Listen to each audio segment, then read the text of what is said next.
isang balo.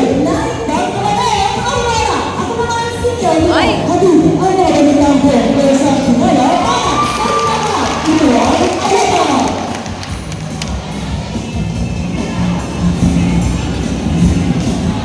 Simulan natin ang balitaan.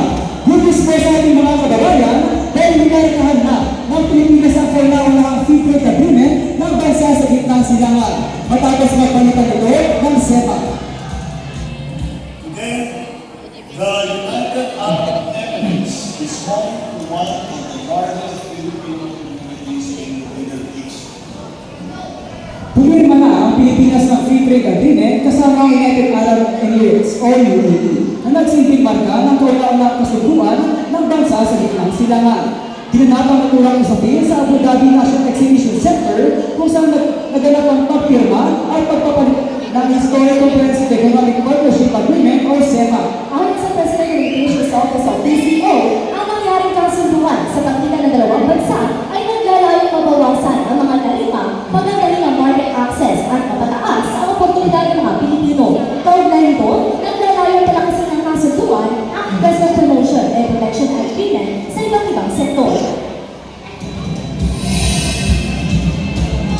Mga kababayan, good news family dahil mayroon ang Neptune dual fuel vessel sa bansa na sinasabing kauna-unahan sa buong mundo.